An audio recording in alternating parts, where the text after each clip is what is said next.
Welcome back to Create Space, a podcast that finds joy in the art of storytelling. Today, I have the privilege of hosting a show that I think might be one of the most important episodes that I'll ever create.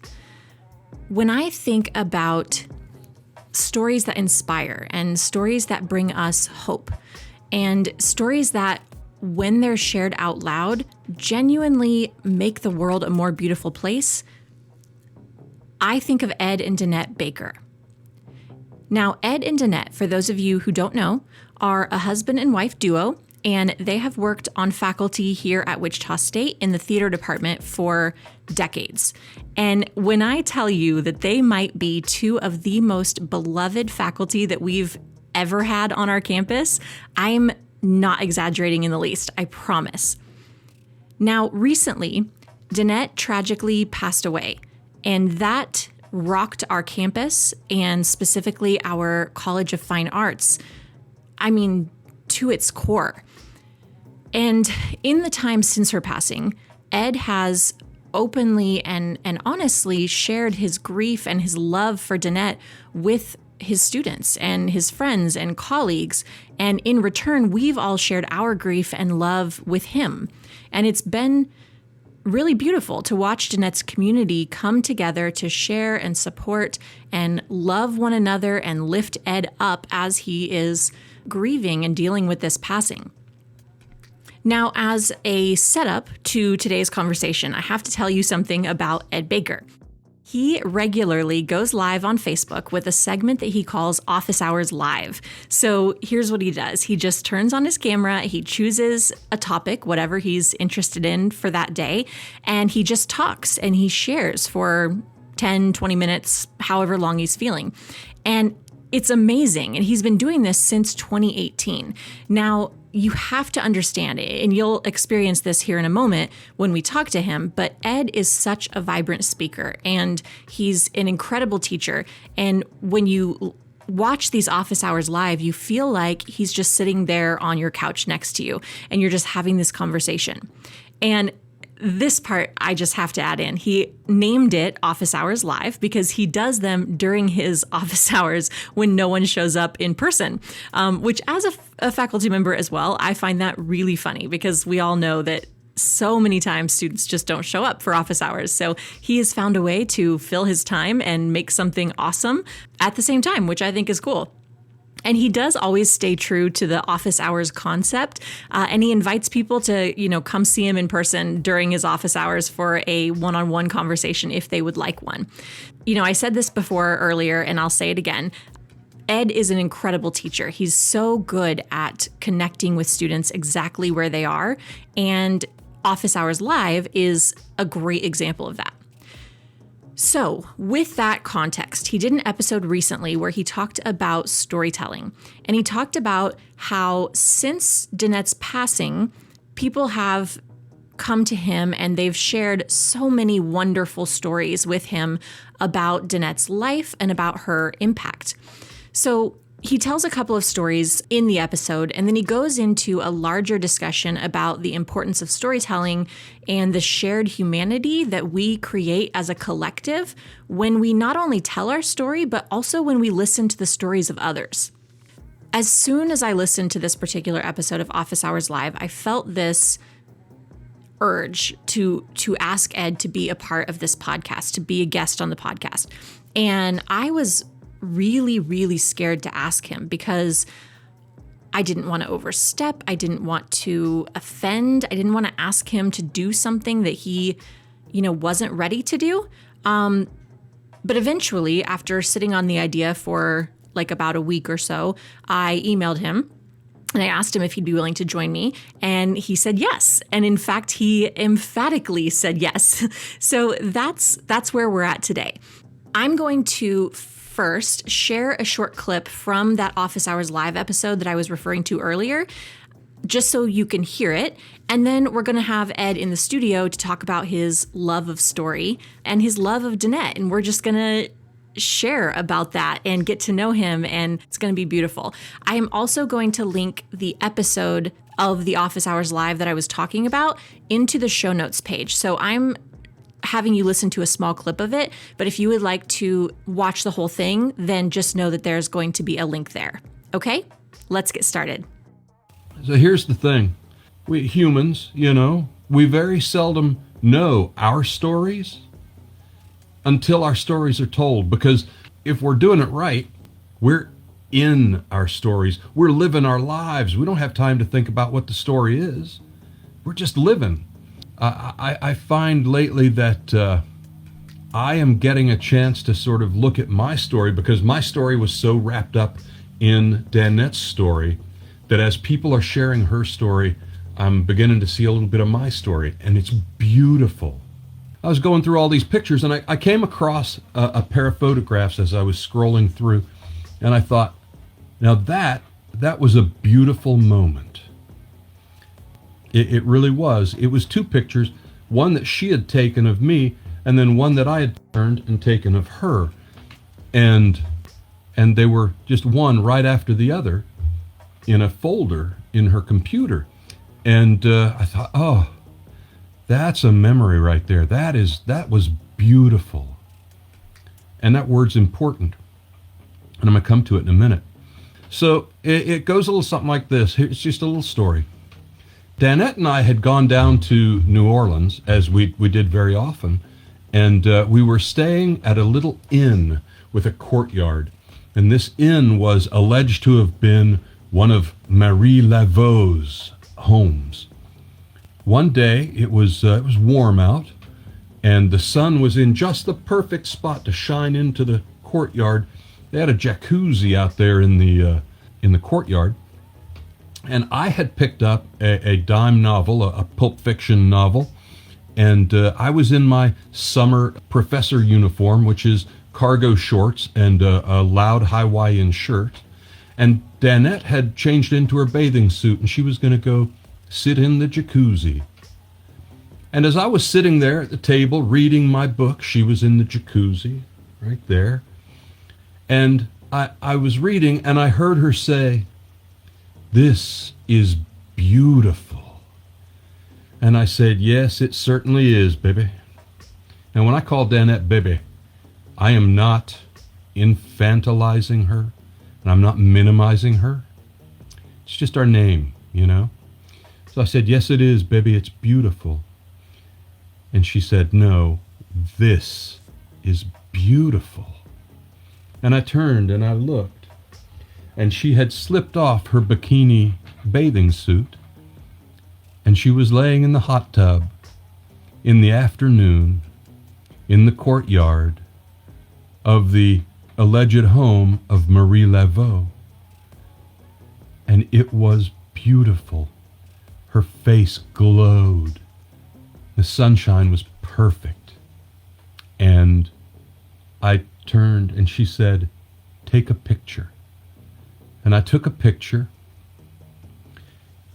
and I looked at her, and we heard the family up on the gallery on the second floor with the little baby, and they were coming out of the door. And Danette, very, wisely, slipped on her bathing suit top and pulled a towel over her, and the family came out the door. It was a small family. It was a young couple with a baby. And the woman was carrying the baby, and the man was carrying a baby carrier thing that people carry babies in, And they made a lot of noise, which was good, which gave us time. And they came down the steps, and they went out of the courtyard, and blissfully ignorant of the beautiful moment that had just occurred. And I looked and I said, "Well, that was close." And she said, "Yeah, but it was so beautiful." And she kept saying that word. And I remember that. And when I came across that picture of her face, it was so beautiful. And it was a moment in time that only two people shared. And the story would have probably never been told, except that I stumbled across a picture, and it brought back a memory. and I felt like it was important to share. Be sure that you're sharing your stories when you can, people. And I am going to be prescriptive about this. Get out there and tell your stories. They're true, and they're valuable, and they're beautiful. And even the ones that aren't pretty, they're still beautiful if they are memories that helped make you the person that you are. I am beyond thankful to welcome Ed Baker to the show today. Ed, thank you for sharing that beautiful story about Danette that we just heard. And also thank you so much just for being here today to talk about storytelling and talk about Danette and process all of these big emotions in real time with us. It's truly, it's a privilege. Yeah, I thank you. I Yeah. appreciate it, because being able to talk about my life, lived experience, right? Right.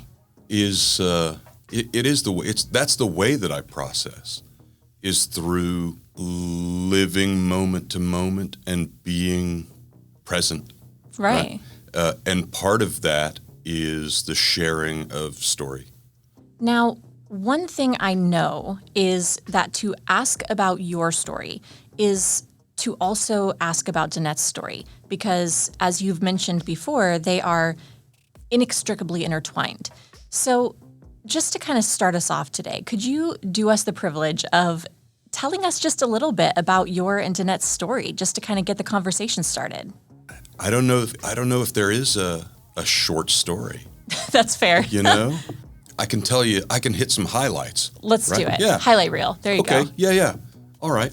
So in 1984, and I have to say it 1984 to make it sound oldie-fashioned. Right, the 1900s. Yeah. So back in the 1900s, in 1984, I had come to Wichita State University as a student, and I was technical director for the summer theater program. We did 6 shows in 7 weeks. And the first musical of that season in the summer was the world's worst musical ever written.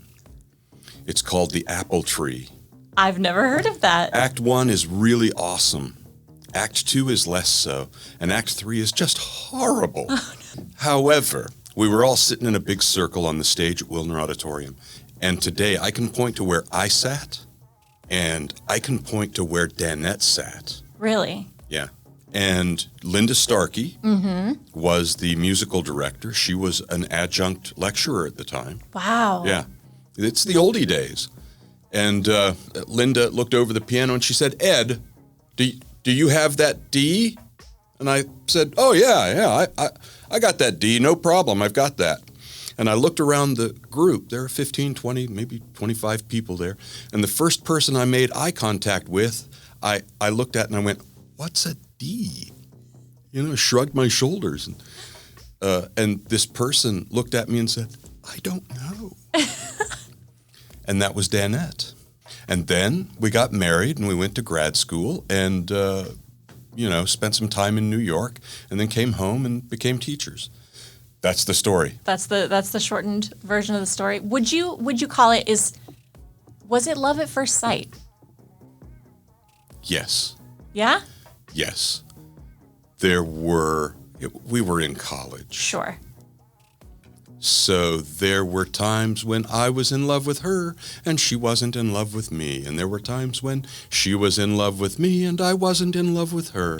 And then there were times that we were in love with each other and everything was beautiful. And then there were times when we didn't know how to communicate because we were dumb kids. Right. You know? But yeah. Yeah. There was at least a spark. There was something there at first sight. Now, one thing I want to ask you about has to do with grief processing, because I heard you say something that kind of just hit me, and I wanted to see if you would be willing to expand upon that a little bit. So in that same Office Hours Live episode that I shared a clip from earlier, you were asking people to continue sharing their stories that they have about Danette with you. And you said, "You aren't going to remind me that my wife died. You're going to remind me that she lived." And that just absolutely spoke to me. I think so many times we're afraid to reach out to someone who has experienced profound grief, because we're afraid we're not going to say the right thing.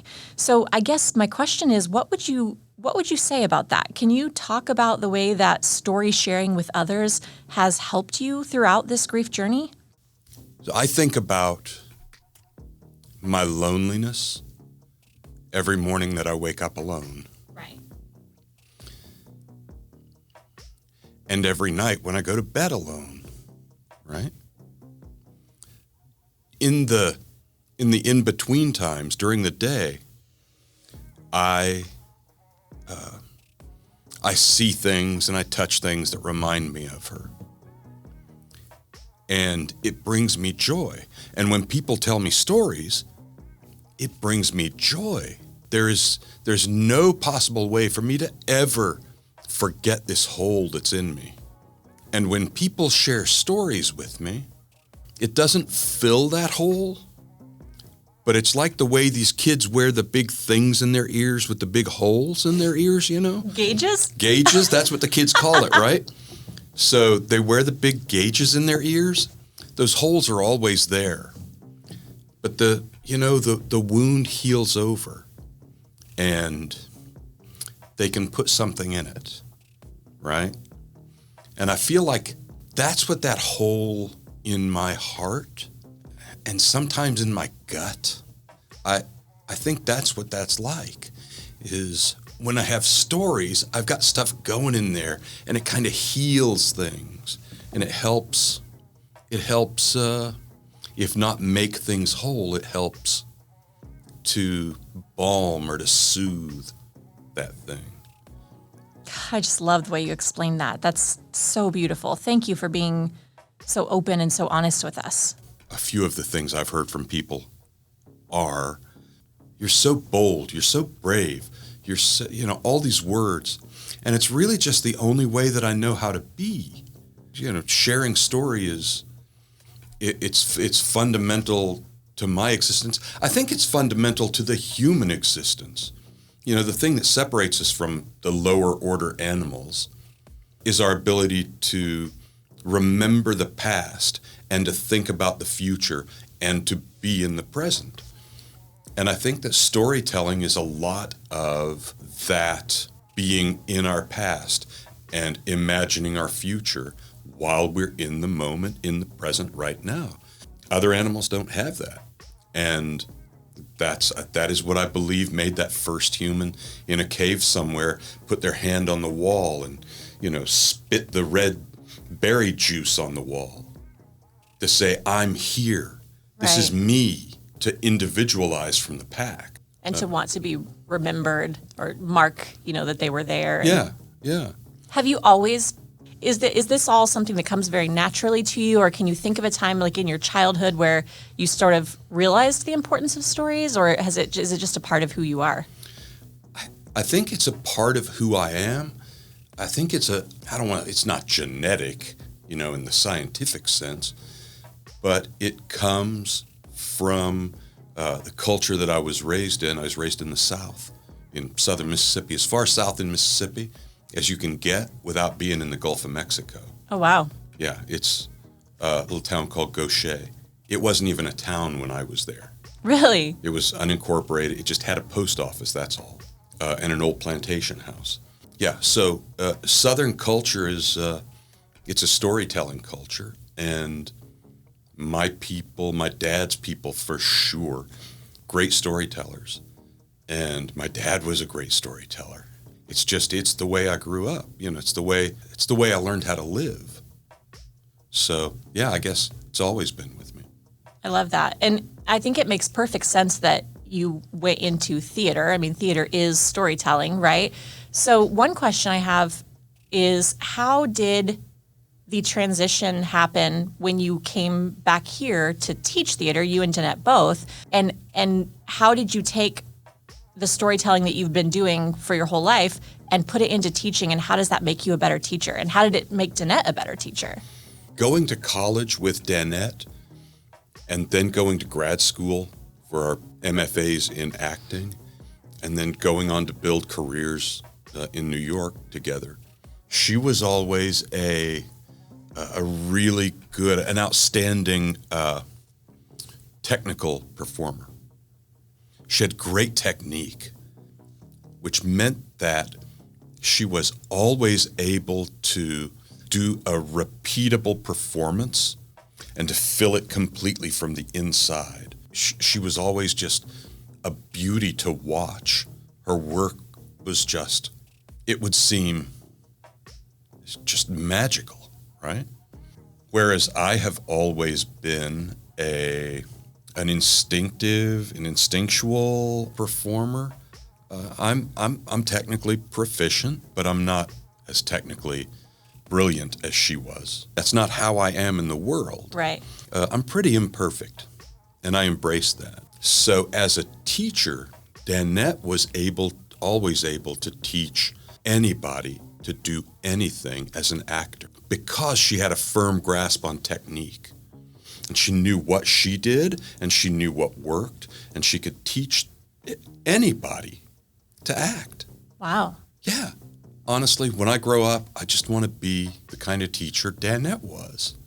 I'm a little bit looser and freer and more from the gut and the heart, whereas she was more from the brain and the heart. Okay, so maybe more intuitive for you? Yeah, I think that makes sense? Yeah, that would be a good word, yeah.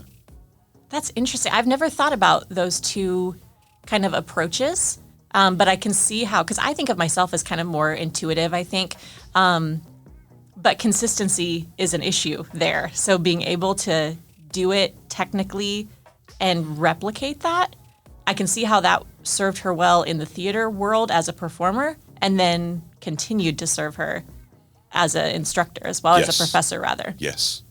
Wow, that's interesting. Yeah. I can do it. I just don't like to do it, you know? Yeah. You've had to work at it maybe a little more than she did. Yeah.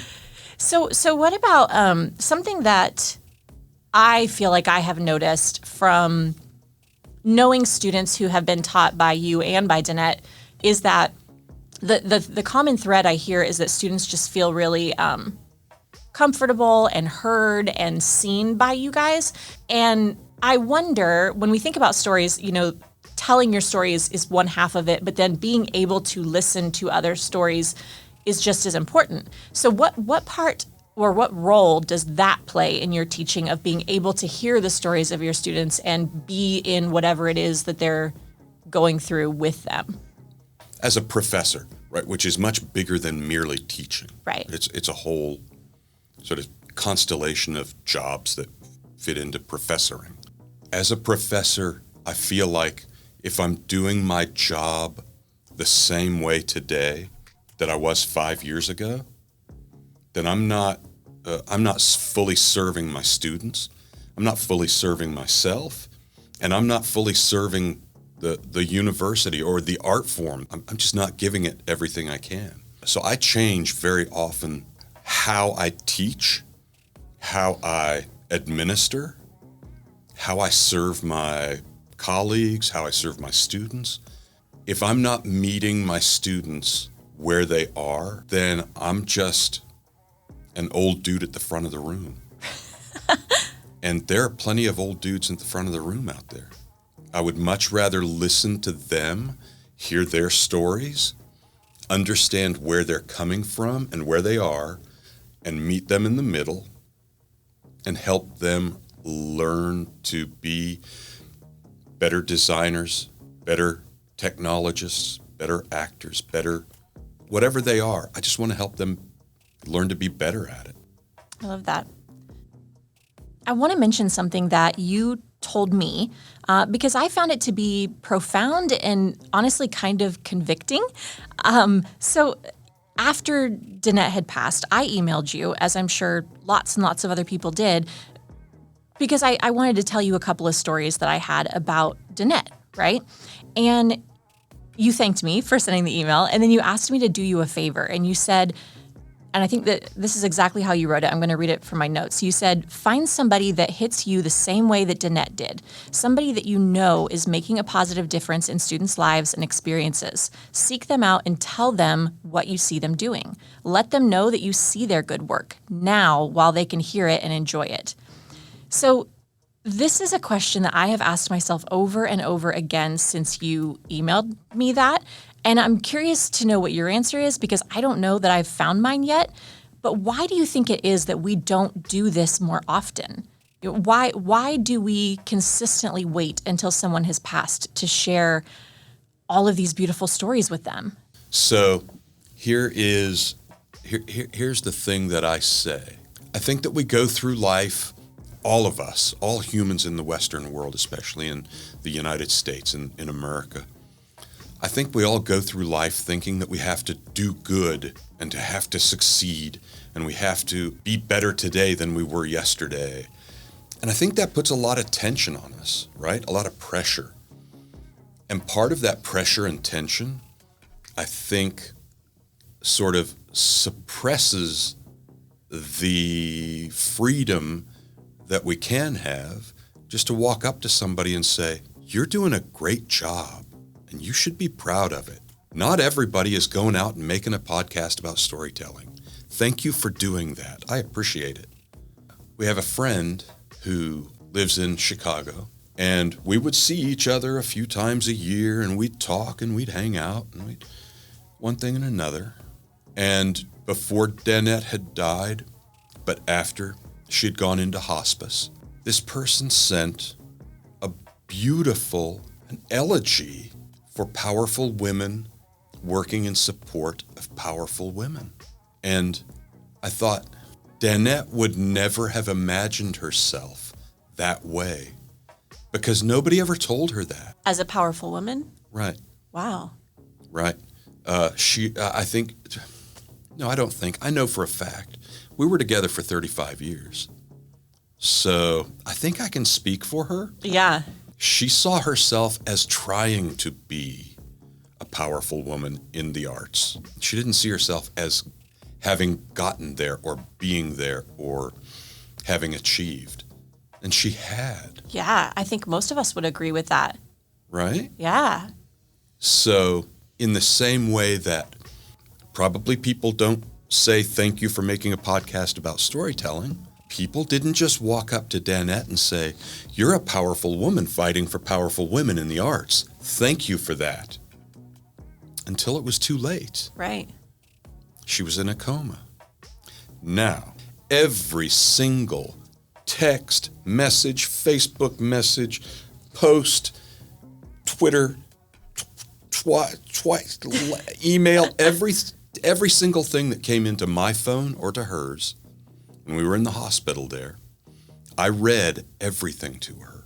She was in a coma, but I read everything to her, every single thing. Our nurse said, you should always be talking. Anything you want to say, you say it, because the hearing doesn't stop until the heart stops. Really? That's what she said. Wow. So I read everything to her. I read poems and posts and yeah. So I think that she got to hear those things, but really too late. Yeah. We have to go out today and tell people how we feel about them. Sometimes that's not going to be the best because some people I don't feel perfectly positive about. True. I should probably let them know that, right? Then we can talk about anything that's come between us. And I should talk to all of those people about the things that I see them do that is making a difference in the world that they may just consider to be their job. Because that's the way a lot of us think about that stuff. Mm-hmm. I'm just doing my job. Yeah. Yeah, but the work that you're doing is important. It's valuable. It has meaning in the world.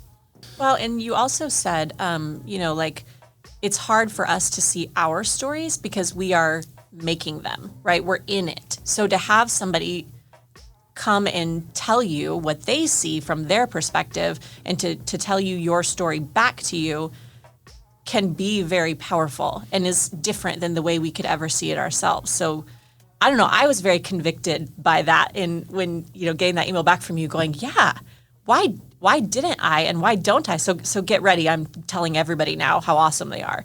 Excellent. There you go. I hadn't thought about telling people, the not so good things I thought, but, maybe I should tell them those too. There are things that I don't tell people. I have a friend who said this to me, and it is if it is something that they can fix right now, tell them about it. If it's not something they can fix right now, like, Ed, you have a receding hairline. I know. Why? Why do you have to tell me that? I can't fix that. Ed, your hair is sticking up and it looks like a cockatoo. Oh, thank you. I'll comb it down. Right. That's something I can fix, right? So in 10 seconds. If they can't fix it in 10 seconds, don't just blurt it out. If it's somebody that you love and you care about and you see that they're doing something destructive to themselves or to your relationship, talk about it. Right. Tell you what, you don't get 35 years married without doing some hard work. And some of it's super hard. You just got to do the work, that's all. And part of that work is not just sharing each other's story like together in that sort of balled up way that we get involved, that we become part of each other's lives. It's also sharing responsibility for those stories together. So if you were to say, to sum up how you got 35 years of successful marriage, what would you say? I mean, I've been married almost 12 years now, so we're on our way. We're not there. But let's say to newlyweds. I'm sure you've been to your share of weddings, having been a professor. Your students probably get married as they leave. So what do you say to them when people say, "How can I be like you and Danette?" When we would go to weddings, and when I go to weddings, I will continue to go to weddings. I love weddings. My niece, who was a student here at Wichita State University, when she got married, there's a beautiful picture of Danette leaning forward, looking away, and I'm leaned over her shoulder. And that's at my niece's wedding. Every time we went to a wedding together, when they got to the part about I do, we would lean next to each other and we'd go, I do, in each other's ears. So that's one thing. Renewing your vows is, it's a big deal. Maybe you have a party and invite all your friends and renew your vows. But there's ways to renew your vows every day, Get up and make breakfast for your partner. You're renewing your vows, right? When they're sick and you bring them the Vicks Vapo Rub, you're renewing your vows. Yeah. And when you go to a wedding together, so this picture, I guess I should have finished the story, this picture of me leaning forward over Danette's shoulder and her looking off into the distance is just in the moment when I whispered, I do, into her ear. And you have that picture? I have that photograph. I love that. Gosh, you guys are so cute. Oh my goodness. Yeah. So it's a commitment every day. Just every single day. Absolutely. As we finish up today, are there any stories or moments or any last tidbits that you would want to leave us with about your and Danette's life together? So, when we got married, we were just a couple of young, dumb kids. We got married and we left off in our Datsun hatchback, whatever the car was. And we drove to Cape Cod. So the reason that we went up to Cape Cod for our honeymoon was we had done summer stock theater up there. And there was a role available in a show that summer. So I would perform this really small role. It's the priest in one of those Shakespeare plays, And I would do that, and we would get our room and board for free, and nice. We would get to stay with some friends for another week after the show, and it was really handy, and a paycheck, and we were spinning our way out there. We got up there and did the show, rehearsed the show during the day, and in the evening we'd spend time with friends and together. And it was really beautiful. Everything was beautiful. And then Hurricane Bob blew up the coast. So for our honeymoon, I was in a play, and then there was a hurricane, and then we ended up doing the show with no air conditioning, but they got the power on the night that we opened. So we got to do the play, and Danette was out front ushering. Oh, wow. Yeah.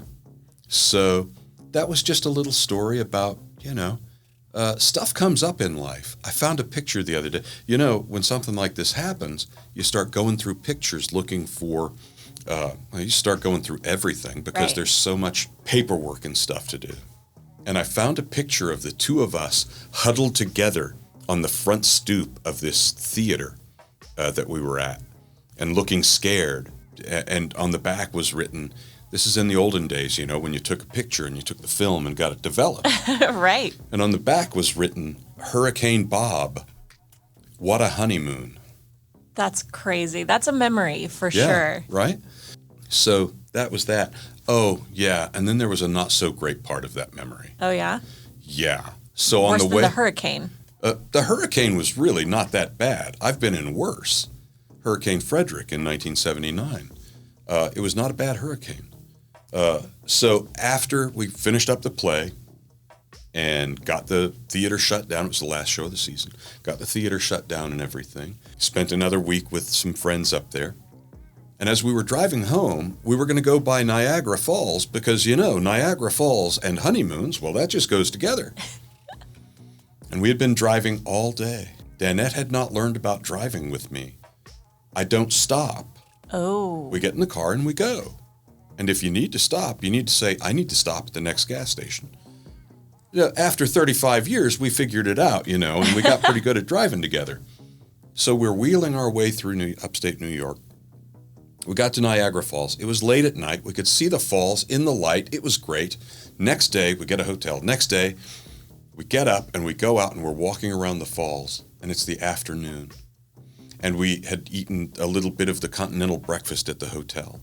And then we went back to our room. And then we packed our stuff. And, and we went to the falls and we were walking around in the afternoon in August. And it was hot. And Danette was dehydrated. And she twisted her ankle. Oh, no. And she was, like I said, she was dehydrated. And she was sort of fainty from the pain in the ankle. And I picked her up and I carried her up to a bench. And I said, so how are you doing? And she said, I'm hot. My foot hurts. I need some water and some food. And I said, well, you're going to have to walk to the car then, because it's not like I'm going to carry you. And her face went white, and she started crying. Oh, no. And I realized that I had just said the worst thing I could possibly say to another person, and that person was the love of my life. And I started crying, and we were both crying, and I was kneeling in front of her, sitting on a bench, and people were like walking by going, because they think that I'm proposing to her, and Oh, they my don't realize. gosh. You're like, it's actually our honeymoon. It's our honeymoon. I'm not proposing. I didn't say anything. I did, however, I was much younger, and I was fairly strong. So I scooped her up, and I started carrying her back to the parking lot to where the car was parked. And she said, you really don't have to carry me, but thank you. And I set her down, and she limped to the car, and I kind of kept my arm around her. And that was... So a lot of people, that was the rest of the story of the honeymoon. So a lot of people would go, that's the most beautiful story. But we were in the story. Right. It wasn't beautiful for us. Right. I'd done a terrible thing. I felt terrible. That's a look back once you know the ending. Yeah. But when you're in it, it's different. Yeah. I get that. And I think a lot of stories are like that, Probably most stories, and I think it's probably why we don't tell them as much. Yeah. Because you almost need distance to appreciate things sometimes, I guess. Well, Ed, thank you so much for coming over today. Thank you for spending time with us. I really, really appreciate it. You're very welcome. I'm glad to have been here, and I'm glad to have brought Danette here. And I know that if she were here, she would be grateful too. Thank you. And thank you also to all of you listening at home.